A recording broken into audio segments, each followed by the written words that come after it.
Study IQ IAS, अब तैयारी हुई अफोर्डेबल। नवरात्रि का फास्ट क्यों रखते हो? माथे पर चंदन का टीका क्यों लगाते हो? भला नदियों में सिक्के क्यों डालते हो? ये सब तो दकियानूसी बातें हैं ना।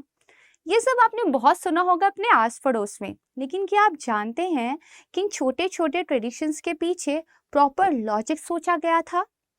और बदलते समय के साथ हम अपनी साइंटिफिक टेम्परामेंट को तो पीछे छोड़ाए, लेकिन इन प्रथाओं को अंधविश्वासों की तरह पालन करने लग गए। सिमिलर मैनर में इन्वायरमेंट कंसर्न आज एक ग्लोबल लेवल का मुद्दा बन चुका है।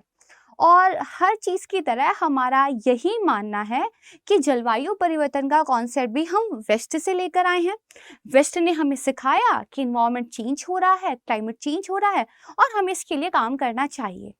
लेकिन क्या आप जानते हैं कि भारतीयों की जीवन शैली में वैदिक काल से ही पर्यावरण एक सेंटर पॉइंट था। हमारे ऋषि मुनियों ने न सिर्फ हमें चेतावनी दी थी बदलते हुए पर्यावरण को लेकर और इसके साथ छेड़छाड़ ना करने को लेकर, बल्कि मॉडर्न लाइफ के प्रॉब्लम्स के प्रैक्टिकल सॉल्यूशंस भी दिए थे। फर्क सिर्फ इतना है कि वो आध्यात्मिकता के साथ था। तो आइए दोस्तों, आज एक वेदों की दुनिया के अनोखे सफर पर चलते हैं और जहां जानते हैं कि किस तरह हमारे वेदों को यदि प्रॉपर कंटेक्स्ट के साथ पढ़ा जाए, यदि साइंटिफिक चश्मे के साथ देखा जाए, तो आपको एक खजाना मिलेगा ज्ञान का। और मुझे उम्मीद है इस वीडियो को जब आप पूरा देखेंगे तो एंड तक आपको अपने सनातन धर्म के बारे में बहुत कुछ जानने को मिलेगा। नमस्कार दोस्तों, मैं हूं प्राची और स्टडी IQ के प्लेटफॉर्म पर आप लोगों का बेहद स्वागत करती हूँ। आज की वीडियो शुरुआत करेंगे एक छोटे से एग्जाम्पल के साथ, क्योंकि हमें ऐसा लगता है कि जितनी भी डिस्कवरी हुई है, जितना भी हम आज साइंस के बारे में जानते हैं, ये सब हमें या तो वेस्ट से मिला है या 20th सेंचुरी 19th सेंचुरी के आसपास जो है चीज़ों की खोजबीन होनी शुरू हुई थी, राइट। लेकिन यहाँ पे देखिए, वैज्ञानिकों ने हमें बताया कि पौधों के अंदर जो ग्रीन कलर होता है ये क्लोरोफिल की वजह से होता है। लेकिन क्या आप जानते हैं कि दरअसल अर्थवेदा में एक अवी नाम के एलिमेंट के बारे में रेफरेंस दिया हुआ है और ये बताया हुआ है कि पौधों के अंदर जो हरापन होता है वो इस अवी एलिमेंट की वजह से होता है। तो यानी कि मॉडर्न समय में वो क्लोरोफिल हो गया और प्राचीन समय में वो अवी था। वापस से आते हैं अपने एनवायरनमेंट की तरफ, राइट। तो आज ना सिर्फ फॉरेस्ट फायर हम फेस कर रहे हैं, बल्कि इंडस्ट्रियलाइजेशन की वजह से हमारी एयर, हमारा वाटर, हमारी अर्थ पॉल्यूटेड हो चुके हैं। जंगल खत्म होते जा रहे हैं और पॉल्यूशन की वजह से लाखों लोगों की डेथ हो जा रही है। वर्ल्ड जो हमारा हेल्थ ऑर्गेनाइजेशन है WHO, उसकी बहुत सारे रिपोर्ट से ये साबित हो चुका है कि दरअसल एयर पॉल्यूशन की वजह से बहुत सारे बच्चों की जान जा रही है। साइंटिस्ट की तरफ से फाइनल वार्निंग दे दी गई है क्लाइमेट क्राइसिस को लेकर कि एक्ट नाउ, अदरवाइज ये बहुत लेट हो जाएगा। लेकिन दरअसल एक मैं आपको श्लोक दिखाती हूँ यजुर्वेदा का, जहाँ पे ये एम्फसाइज किया गया था कि इन्वायरमेंट को हार्म नहीं करना है।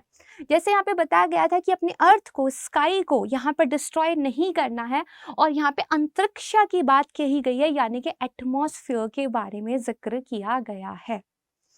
अब बात करते हैं कि environment and ecology as a science कब एस्टैब्लिश हुआ। लोग कहते हैं कि 20th सेंचुरी में एस्टैब्लिश हुआ और लगभग एक सदी लग गई थी साइंटिफिक कम्युनिटी को ये समझाने के लिए कि भाई आप देखोगे तो क्लाइमेट चेंज हो रहा है and it's not good for our planet, right है। और यहाँ पर ये मानने में लोगों को बहुत समय लग गया था कि global warming is real, right है। लेकिन हमारे ऋषियों ने वैदिक काल के समय में जो बहुत सारे अपने श्लोक्स लिखे थे, बहुत सारी उनकी जो राइटिंग्स थी, वहाँ पर इन चीज़ों के बारे में पहले ही बता दिया था। जैसे यहाँ पर देखिए, शुरुआत करते हैं मानव के अस्तित्व से। तो अगर आप देखोगे, जनरली भारतीय फिलॉसफी का ये मानना है कि जो मनुष्य है वो पंचभूतों से मिलकर बना हुआ है। पंच महाभूत यानी कि जो नेचर के 5 सबसे फंडामेंटल एलिमेंट्स है, हम इनसे ही मिलकर बने हैं। और जब हमारी मृत्यु होती है तो हम इन्हीं जो है पंच महाभूतों में विलीन हो जाते हैं, डिसइंटीग्रेट हो जाते हैं। यानी कि ह्यूमन को ना कभी भी सेंटर पॉइंट नहीं माना गया है भारतीय वेदों में। आज के मॉडर्न टाइम की तरह, बल्कि ये माना गया कि मनुष्य इस नेचर से ही मिलकर बना हुआ एक और स्पीसीज है बाकियों की तरह, और बाद में वो इसी प्रकृति के अंदर समा जाएगा। तो ये महत्व जो है प्रकृति का यहाँ से पता चलता है। मॉडर्न संस्कृत में अगर बात करें तो वर्ड यूज होता है पर्यावरण, यानी कि वो जिसने हम सबको अनसर्कल किया हुआ है। और एटमॉस्फेयर की डेफिनेशन क्या दी हुई है, यही डेफिनेशन दी हुई है, राइट है। अर्थवेदा में जो पर्यावरण है इसके इक्विवेलेंट हमें बहुत सारे वर्ड देखने को मिलते हैं, और यहाँ पे ये भी बताया गया कि जो भी वाटर है, एयर है, हर्ब्स या प्लांट है, ये इस पर्यावरण का पार्ट है। द सेम डेफिनेशन जो हम आज अपनी बुक्स के अंदर पढ़ते हैं, राइट है। यानी कि अगर आप देखोगे इस वाटर, एयर, प्लांट और हर्ब्स को चंदास में बोला गया है, यानी कि वो जो अवेलेबल है एवरीवेयर और जो कवर करता है हर किसी को, and that is the definition of environment, right है। लेकिन फिर लोग सवाल उठाते हैं, कहते हैं कि भाई आपके यहाँ तो इतने देवता हैं, आप तो जो है बंदर की भी पूजा करते हैं, आप तो चूहे की भी पूजा करते हैं। तो दरअसल इसके पीछे का कारण ये था कि सब लोग एजुकेटेड सोसाइटी में ना आज हैं और ना उस वक्त थे। तो हमारे ऋषि मुनियों ने एक कॉन्सेप्ट निकाला, और वो कॉन्सेप्ट था दरअसल ग्लोरिफिकेशन का, या फिर आप कह सकते हैं पर्सोनिफिकेशन का।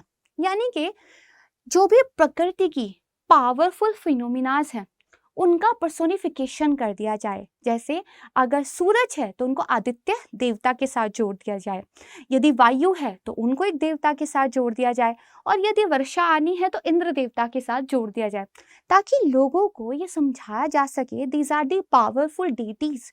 तो हमें इनको क्या करना है, प्रोटेक्ट करना है, हमें इनको लेकर बेसिकली एक्सप्लॉयटेशन नहीं करना है। और दरअसल यहाँ पे बताया गया है कि सोमा डेट इज वाटर, ये ग्रीन है, फायर डेट इज अग्नि जो कि ब्राइट है, एयर जो कि फास्ट मूविंग है, और सन जो कि डार्कनेस को हटाता है। यानी कि हर एक देवता के अंदर वो क्वालिटी आपको देखने को मिलेगी जो इस नेचर के अंदर हम बताते हैं। हमने इनको बायोटिक और बायोटिक कंपोनेंट बोल दिया, और उन्होंने जो है इनको देवताओं के नाम दे दिए। कोई भी गॉड या फिर गॉडेस या फिर उनका वाहन हमेशा कोई जानवर होता था। वाई? क्योंकि उन जानवरों को यदि आप ईश्वर के वाहन की तरह पूछेंगे तो आप उनको बचाएंगे। आज जिस बायोडाइवर्सिटी को प्रोटेक्ट करने की आप बात करते हैं, wild life protection act 1972 highest protection आपने दी हुई है अपनी टाइगर को, चीता को, लायन को। हमने लक्ष्मी जी के वाहन के रूप में जो है चीज़ों को स्वीकारा, हमने माँ दुर्गा के वाहन के रूप में चीज़ों को स्वीकारा, हमने इस बायोडाइवर्सिटी को कंजर्व करने की बात की, राइट है। यहाँ पे देखिए बात होती है कि मौसम में परिवर्तन हो रहा है, राइट है। तो ये जो हमारी ऑल सीजन साइकिल थी, इनमें अब चेंज देखने को मिल रहा है, राइट है। अभी कुछ दिन पहले मैंने एक वीडियो में बताया था कि किस तरीके से जो वेस्टर्न डिस्टर्बेंस है वो इंडिया के अंदर रेन पैटर्न को चेंज कर रहा है। This is a modern science, right. लेकिन क्या आपको पता है कि दरअसल ये एक आपको श्लोक मिलता है जहाँ पे सारे सीजन और उनके ऑर्डर के बारे में ऑलरेडी एक इंफॉर्मेशन दी हुई है। इसके अलावा अगर ऋग्वेदा की बात करें तो ऋग्वेदा में मित्र, वरुणा, इंद्रा, आदित्य, मारुत, ये सब नाम मिलते हैं, और ये सारे नाम ये कहकर मिलते हैं कि ये देवता इस यूनिवर्स का एक बैलेंस बना के रखते हैं। अब सूर्य, हवा, पानी, अग्नि, यही तो है जो इस यूनिवर्स का बैलेंस बना के रखते हैं, राइट है। यहाँ पे बताया गया कि किस तरीके से जो इनडिस्क्रीट ह्यूमन एक्टिविटीज हैं वो इम्बैलेंस कर सकती हैं रेन पैटर्न में, क्रॉप्स में, एटमॉस्फेयर में, और यहाँ तक कि वाटर, एयर और अर्थ की क्वालिटी को डिग्रेड कर सकती हैं। और टाइम्स ऑफ इंडिया के आर्टिकल का मैं रेफरेंस आपको यहाँ पे दे रही हूँ जहाँ पे बताया गया था कि वेदा का पर्सपेक्टिव क्या है एनवायरनमेंट को लेकर। तो हम भी तो आज यही कहते हैं कि वाटर की क्वालिटी खराब हो रही है ह्यूमन इंटरवेंशन की वजह से। ऋग्वेदा में क्लियरली एक जिक्र मिलता है कि एक प्रोटेक्टिव लेयर है जो सोलर फ्लेयर से हमारी प्रोटेक्शन करती है। इन मॉडर्न साइंस हम उसको ओजोन लेयर कहते हैं, राइट है। दरअसल एक हाइम मिलता है ऋग्वेदा के अंदर जहाँ पे हमारे ऋषि मुनियों ने प्रेयर की है अश्विन देवताओं से कि जो सूर्य की हार्मफुल रेज है उनसे जो है हमें प्रोटेक्ट करे। ये भी जो है टाइम्स ऑफ इंडिया का एक आर्टिकल था। अब हम बात करते हैं आजकल कि जो हमारी अर्थ है वो हमारी मदर है, राइट है। हम बात करते हैं वसुधैव कुटुंबकम की, हम बात करते हैं one earth one family one future की, हम लाइफ स्टाइल की बात करते हैं यानी कि लाइफ फॉर एनवायरमेंट, राइट। लेकिन अर्थ को वैदिक काल में क्या कहा जाता था? विशंभरा। विश्व को जो अपने अंदर संभाले, विश्व को जो नरिश करती है, विश्व का जो पालन करती है। आई praise the earth that nourish all living beings, right. तो ये जो माँ का कॉन्सेप्ट है ये क्यों दिया गया था? क्योंकि ये अर्थ है जो हमें सारा भोजन देती है, राइट है। ये अर्थ है जो सारी लिविंग बीइंग्स को नरिश करती है। यहाँ पे बताया गया था कि जो अर्थ है वो होल्ड रखती है अग्नि को। आज आप उसी को जियोथर्मल एनर्जी कह देते हैं, राइट है। यहाँ पे बताया गया था कि जो अर्थ है वो मिडिल इन द ओशियन है, और आज हम यही मानते हैं कि पृथ्वी चारों तरफ से पानी से घिरी हुई है। यहाँ पे ये बताया गया था कि दरअसल अर्थ जो है ऑलमोस्ट वो सारी सीक्रेट होल्ड करके रखती है जो इस यूनिवर्स की अंडरस्टैंडिंग के लिए इम्पॉर्टेंट है। और आज हम वही कर रहे हैं कि अर्थ की मदद से इस यूनिवर्स के रहस्यों को सुलझाने की कोशिश कर रहे हैं। और इसीलिए बोला गया कि अर्थ मेरी माँ है और मैं उसका बेटा हूँ।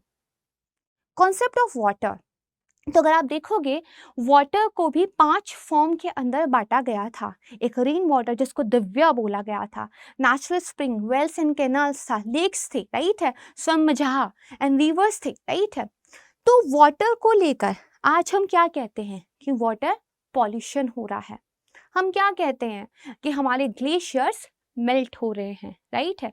और यहाँ पर देखिए 10 जून का ही एक आर्टिकल आया था जहाँ पे जो यूनेस्को के डायरेक्टर जनरल थे उन्होंने ये कहा कि जो हमारे ग्लेशियर्स मेल्ट हो रहे हैं हमें इन्हें प्रोटेक्ट करने की ज़रूरत है। वैदिक ऋषियों को पहले से ही पता था कि माउंटेन जो है रेन का कारण बनते हैं और फ्रेश वाटर जो है हमें जो है उसके बाद वहाँ से मिलता है, फ्रेश एयर मिलती है। माउंटेन्स के लिए एक वर्ड यूज हुआ है, दैट इज पर्वतेषु विषंजम। विषंजम का मतलब क्या हुआ? समथिंग जो किसी चीज को जनरेट करता है, समथिंग साइंटिफिक, राइट है। यानी कि यहाँ पे जो आपके माउंटेन्स है वो एक तरीके से क्या है, डॉक्टर हैं। विषमजम मतलब डॉक्टर, ट्रीट कर देते हैं चीज़ों को, आपको फ्रेश एयर देते हैं, राइट। इसके अलावा यहाँ पे देखो एक इम्पॉर्टेंस है जो माउंटेन को सेव करने की, वो भी दिखाई देती है। जैसे यहाँ पे एक संस्कृत वर्ष मिलती है पद्म पुराण में जिसमें क्लियरली वाटर पॉल्यूशन से जो है लोगों को दूर रखने की बात कही गई है। इसमें कहा गया है वो लोग जो वाटर बॉडीज को पोल्यूट करते हैं वो सीधे नर्क जाएंगे। नर्क का क्या है कॉन्सेप्ट? स्वर्ग और नर्क को आप धार्मिक तरीके से समझ लीजिए। मेरा पर्सनली मानना ये है कि आज जो हमारी अर्थ पॉइजनस हो चुकी है, आप खुली हवा में सांस नहीं ले सकते, आप साफ पानी नहीं पी सकते, गर्मी को लेकर जो हालत है, क्या ये नर्क नहीं है? क्या हम रिलीजियस कंटेक्स्ट को समझे बिना ये नहीं समझ सकते कि शायद हमारे ऋषि मुनियों ने इसी नर्क के प्रति हमें चेतावनी दी थी? क्या इस नर्क को एक्सपीरियंस करने के लिए कहीं और जाने की जरूरत है, राइट है। तो मैंने क्या बताया, इट्स जस्ट कि आप इंटरप्रिटेशन कैसे करते हैं, आप किस कॉन्टेक्स्ट में चीजें देखते हैं, राइट है।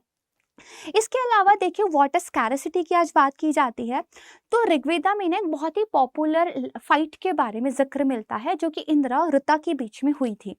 तो क्या है, इंद्र एक्चुअली बारिश लेके आना चाहते थे और ऋता ने वो बारिश को होल्ड कर लिया था। इस स्टोरी के बहुत सारी जो है आपको व्याख्या देखने को मिलेगी। वन ऑफ द एक्सप्लेनेशन जो है वो उसको वाटर की लड़ाई जो है बोलती है, क्योंकि यहाँ पे जो इंद्र है उनको जो नाम दिया गया वो है अपसुजीत, यानी कि जल के लिए लड़ने वाला, राइट है। और यहाँ पे इंद्र ने जो अपना अस्त्र यूज किया था ना वो थंडरस्टॉर्म था, राइट है।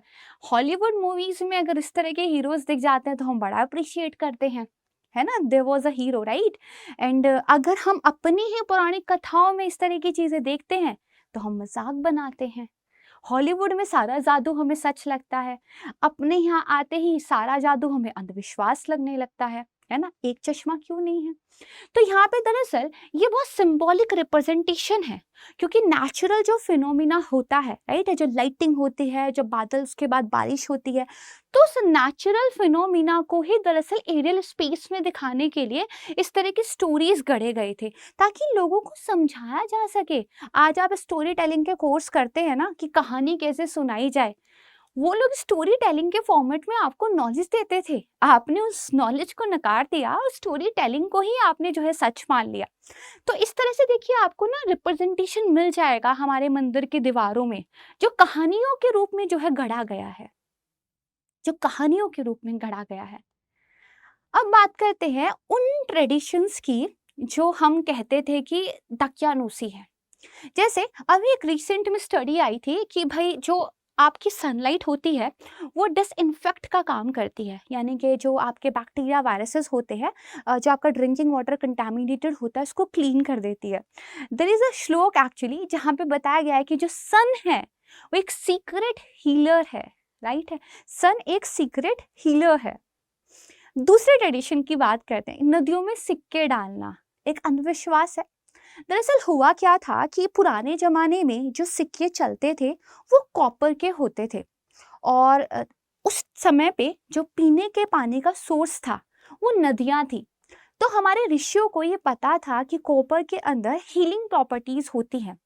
कॉपर जो है एक्चुअली वो बैक्टीरियाज वगैरह को खत्म करता है, वाटर को क्लीन करता है, प्यूरिफाई करता है। तो एक प्रैक्टिस निकाल दी कि नदी में क्या है, सिक्के डालना है। अब इन लोगों को समझाया कैसे जाए, भाई कोई अपना सिक्का क्यों डालेगा नदी को क्लीन करने के लिए? हम आज भी नदी को क्लीन करने के लिए कुछ नहीं करते हैं, राइट है, सरकार के भरोसे बैठे रहते हैं। तो उस वक्त बोल दिया कि कोई मन्नत मांग लीजिए और नदी में सिक्का डाल दीजिए। अब ऐसे लोगों को कन्विंस करना आसान था, राइट। तो कॉपर जब नदी की तलहटी में रहता था, थोड़ा थोड़ा कॉपर डाइल्यूट होते रहता था, नदियों का पानी आपका प्यूरिफाई होते रहता था, तो उसको आप ड्रिंकिंग के लिए यूज करते थे। और आज हेल्थ लाइन का एक आर्टिकल बताता है कि बेसिकली ओल्ड और रीसेंट एविडेंसेस दोनों ये सजेस्ट करते हैं कि कॉपर वाटर प्यूरिफिकेशन के लिए यूज होता है, एक एंशिएंट आयुर्वेदा टेक्निक है। और आज आपके आरओ के अंदर कॉपर वाली बॉटल लगा के आप ही को बेचा जा रहा है, ये कह के कि इसमें अब कॉपर वाली प्रॉपर्टीज है, तो it's a more purify water. क्या आपने कॉपर के लोटे वाला जल कभी पिया है जो मंदिर में रहता है? नहीं ना। क्यों? क्योंकि हमने क्या किया, हमने रीजनिंग भुला दी, हमने प्रथाओं को अंधविश्वास की तरह सिर्फ जो है बस पालन करते चले गए, राइट। यहाँ पे साफ बताया गया कि हार्मफुल बैक्टीरियाज को ये जो है किल करता है। एक दूसरा अंधविश्वास कि पीपल के पेड़ की इतनी इंपॉर्टेंस क्यों है? भाई पीपल को क्यों पूजा जाता है, देवता माना जाता है? देखिए, अधिकतर जितने भी ट्रीज हैं वो आपको दिन में ऑक्सीजन देते हैं, बट रात को वो स्विच हो जाता है और वो कार्बन डाइऑक्साइड को रिलीज करते हैं। पीपल एक ऐसा वृक्ष है जिसमें एक अलग प्रकार का फोटोसिंथेसिस होता है, और ये राउंड द क्लॉक आपको जो है ऑक्सीजन की सप्लाई देता है। इसलिए माना गया था कि पीपल जैसे जो पेड़ है ये बहुत ज़्यादा क्या है, इम्पॉर्टेंट है, ठीक है। देवती का इनको फिर से क्या है, वही पर्सोनिफिकेशन कर दिया गया। अब आप जो है धागे बांधते हैं, बट रीज़न जो था वो बहुत साइंटिफिक था। यहाँ पे देखिए बोला गया है कि पीपल है या जो वट वृक्ष है उनकी हमें सुरक्षा करनी चाहिए। Prohibit to cut the trees. आज आपने कैंपा फंड बनाया है, राइट है, वनीकरण के लिए। आज आप जो है पेड़ों को ना काटने के पूरे कैंपेन चलाते हैं, बट बहुत पहले बता दिया गया था कि why trees are so much of importance, right. तो इसको ध्यान रखिएगा। और एंड में जब मैं इतनी सारी चीज़ें आपको बता चुकी हूँ, दिखा चुकी हूँ, इट्स एंडलेस एक्चुअली कम्युनिकेशन, क्योंकि इतना कुछ है बताने के लिए, इतनी नॉलेज है, इतनी सारी चीज़ें हैं कि ये ख़त्म नहीं होने वाला। बट मैं एंड करना चाहूँगी इस पॉइंट पर कि आज जो स्थिति है संसार की, हम स्पेस वॉर की बात करते हैं, हम एक ट्रबुलेंट जियोपॉलिटिक्स की बात करते हैं, हम एनवायरनमेंट की बात करते हैं, हम एक्सट्रीम वेदर इवेंट्स की बात करते हैं, तो किसी से भी आप पूछ लीजिए कि क्या चाहिए जीवन में, तो आंसर एक ही मिलेगा, शांति। और देखिए, जब यहाँ पे कहा गया था कि दरअसल शांति ही हमारी प्रार्थना है, यजुर्वेदा का शुक्ल है कि बैलेंस हो स्पेस में, बैलेंस हो स्काई में, पीस हो अर्थ पर, राइट है, कामनेस हो, ग्रोथ हो प्लांट में, ग्रोथ हो ट्रीज में, ग्रोथ हो ईश्वर में, शांति हो हर जगह। तो तो शांति की प्रार्थना वैदिक काल में ही हमारे ऋषियों के द्वारा कर दी गई थी। और उन्होंने हमें बताया था कि जो ट्रेडिशंस हैं इनके पीछे कुछ साइंटिफिक रीज़न है। वो जो चंदन का टीका है ना, वो गर्मी में आपको ठंडा रखता है, क्योंकि चंदन की प्रॉपर्टीज ठंडी होती है। दैट्स वाई टीका लगाना इम्पॉर्टेंट था। तो यहाँ पे मैं अपनी वीडियो को एंड करना चाहूँगी। दरअसल ये जो टॉपिक आज हमने डिस्कस किया आपकी जर्नल नॉलेज के लिए तो इम्पोर्टेंट था ही, बट आपका जो जीएस पेपर 1 है उसके अंदर आर्ट एंड कल्चर, वहाँ से आप इसको डायरेक्टली लिंक कर सकते हैं। और अगर आपको याद होगा तो बेसिकली आपका जो पर्शियन लिटरेचर था, आपका जो अरबिक लिटरेचर था, उससे रिलेटेड क्वेश्चन वो पूछ भी चुके हैं। तो इस तरह का एक क्वेश्चन जो है आप सॉल्व करने की कोशिश कीजिएगा, इसको लिखने का ट्राई कीजिएगा बेस्ड ऑन दिस वीडियो के नॉलेज पे, जहाँ पे ये पूछा गया है कि जो हमारे एंशियंट इंडियन लिटरेचर है वो बहुत ज़्यादा एम्फोसाइज करते हैं ह्यूमंस और नेचर के कोएग्जिस्टेंस पर। तो आपको ये बताना था कि क्या एक बेसिकली कनेक्शन है एनवायरनमेंट और जो traditional Indian way of life है उस पे। ठीक है, हम तो पत्तों पे खाना खाना प्रेफर करते हैं, साउथ इंडिया में आज तक ये प्रैक्टिस जो है फॉलो होती है। ये जो थर्माकोल के जो प्लेट्स एंड ग्लास आज एक सरदर्द बन चुके हैं मैनेज करने के लिए, ये कभी भी हमारा वे ऑफ लाइफ था ही नहीं। इसके अलावा जब आप ऐसे लिखते हो तो इस तरह के बहुत सारे एग्जाम्पल्स, अपने संस्कृत के श्लोक या फिर इस तरह की जो भी केस स्टडीज या स्टोरीज हैं, उनको आप अपने ऐसे में भी यूज कर सकते हो। राइट है। On a very similar note, अगर आप यूपीएससी की तैयारी कर रहे हो तो 2024 के लिए हमारे P2I बैच यानी कि प्रीलिम्स टू इंटरव्यू को ज्वाइन कर सकते हैं। इस बैच की हाईलाइट है कि आपको फैकल्टीज के द्वारा लाइव पढ़ाया जाता है, आपकी प्रीलिम्स के test series, mains answer writing practice, ये जो है आपकी वीकली बेसिस पे होती है। And the most important thing, हमारा मेंस रेसिडेंशियल प्रोग्राम है। हम सपोर्ट करते हैं कि एक बार अगर आप प्रीलिम्स क्लियर कर लेते हैं तो आपके रहने खाने की जिम्मेदारी हमारी। आप यहाँ ये सिर्फ पढ़ाई कीजिए, हम पढ़ाएंगे, हम आपके रहने खाने का भी ध्यान रखेंगे। तो इस बैच के बारे में अगर आप और ज़्यादा इन्फॉर्मेशन चाहते हैं तो जो डिस्क्रिप्शन बॉक्स में आपको कॉन्टैक्ट नंबर दिए गए हैं वहाँ पे कॉन्टैक्ट कर सकते हैं। और दरअसल फ़ी जो है वो 70,000 है। It's P2I prelims to interview, right. But अगर आप अपना फैकल्टी कोड यूज़ करते हैं, that is Prachi live, PRACHI, my name you know right, and LIV, तो आपको एक बहुत ज़्यादा जो है बड़ा डिस्काउंट यहाँ पे मिलता है 29,999 का। तो जल्दी कीजिएगा और कॉल करके जो है इसके बारे में नॉलेज ले लीजिएगा। अगर जो है आज जो भी मैंने आपको बताया है इसकी PPT को आप डाउनलोड करना चाहते हैं तो मुझे मेरे टेलीग्राम चैनल पे आप ज्वाइन कर सकते हैं, करंट अफेयर प्राची, राइट है। एंड QR कोड से ज्वाइन करना आई होप कि ज़्यादा इजी रहेगा। एनवायरनमेंट वीकली करंट अफेयर के PPT मैं ऑलरेडी शेयर कर चुकी हूँ, उनको आप वहाँ से डाउनलोड कर सकते हैं। तो आई होप कि आज का जो ये अनोखा सफ़र था वेदों की दुनिया में, ये आपको बेहतरीन लगा होगा। प्लीज़ इस वीडियो को ज़्यादा से ज़्यादा शेयर कीजिएगा ताकि हमारे सनातन धर्म के बारे में जो एक गलत विश्वास फैले हुए हैं उनको दूर करने में मदद मिले, ताकि ज़्यादा से ज़्यादा लोग अवेयर हों और ज़्यादा से ज़्यादा लोगों को ये एक प्रोत्साहन मिले अपने इन्वायरमेंट को प्रोटेक्ट करने के लिए, क्योंकि वैदिक काल से this is the way of Indians life, right. And please video को लाइक कीजिएगा अगर मेरा ये प्रयास आपको अच्छा लगा है। कमेंट सेक्शन में आपका फीडबैक ज़रूर दीजिएगा और जैसा आपका रिस्पांस रहेगा उसी तरीके से हम ये वीडियोस आपके लिए और भी लेकर आते रहेंगे। Thank you so much everyone. अपना ध्यान रखिएगा, अपनों का ध्यान रखिएगा और जो है धरती माँ का ध्यान रखिएगा। Thank you so much. जय हिंद। स्टडी IQ IAS, अब तैयारी हुई अफोर्डेबल।